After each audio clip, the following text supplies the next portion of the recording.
Good morning, Damascus Christian School, and welcome to your 18th edition of the Eagle's Nest. This week I'd like to give just two devotional thoughts for the week to start off with. And the first one is to kind of recap what we're still learning in my Sunday school class, the church where I attend. And that's how can we be a part of the community where God has placed us, hold strong in our faith without being coerced or changed or influenced by the culture that is not reflecting the gospel.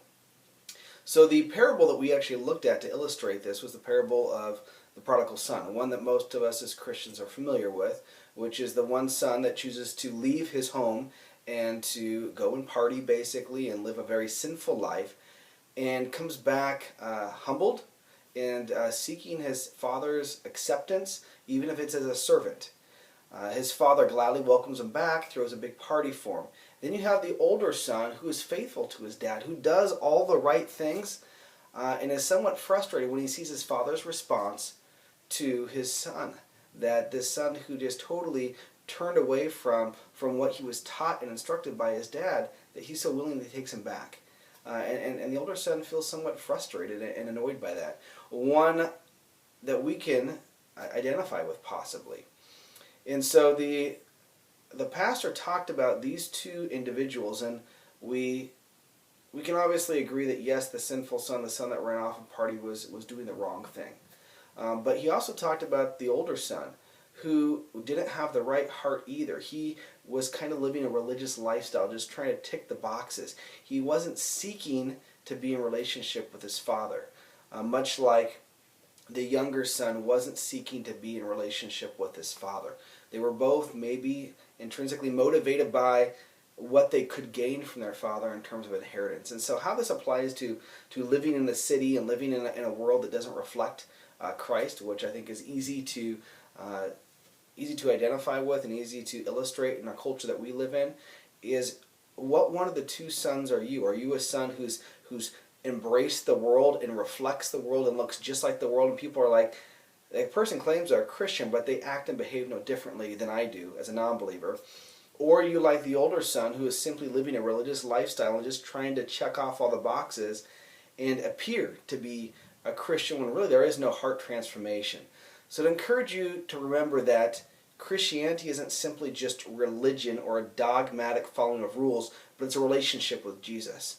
And it's a daily thing that we do. And hopefully we reflect that. And if you don't, I would encourage you to talk to one of your teachers, your pastors, about that. If that's something that you're struggling with. I think at some point, most of us as believers and as Christians do wrestle with that. The second piece I wanted to talk to our secondary students about was that of our service hours. And so some of you may have been confused by this.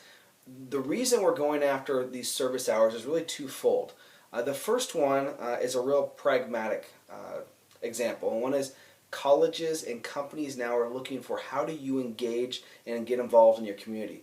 A lot of college applications want to see this, and we want to equip you guys to have things to put on that application that make you look like an individual who is well-rounded.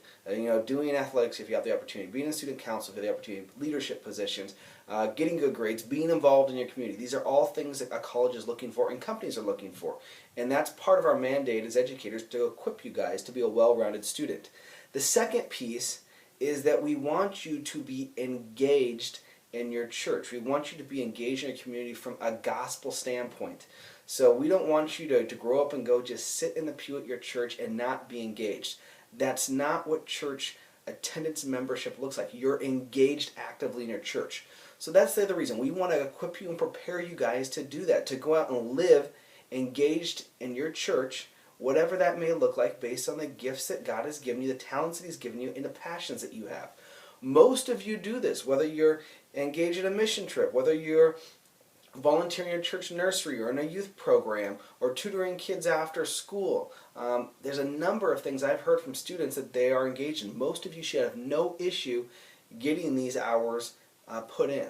So I'd encourage you to think through what you've done. If you can't think of anything, talk to one of the staff members, talk to me so we can help get you put into some places. But the reason we're doing these, it's not unique. Most Christian schools, even Catholic schools, and a lot of Christian universities require this. And so part of making you a well-rounded student is one reason, but even greater is we want you to be engaged in this sphere that God has put you in. We want to prepare you for that so you're not simply just passive in your walk with the Lord, but you are engaged and active in your life with the Lord. And we feel that's a part of what we're trying to accomplish here at the school, and we want to partner with your family and your church in doing that. And we hope that you're finding ways that you can be engaged in your church.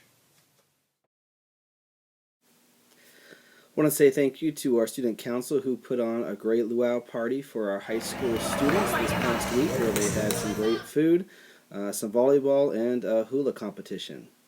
Students, if you're not aware, both our boys and girls team are ranked in the top 10 in the state for basketball. I encourage you to try to get out to a game and encourage your fellow classmates on as they continue throughout the rest of the season.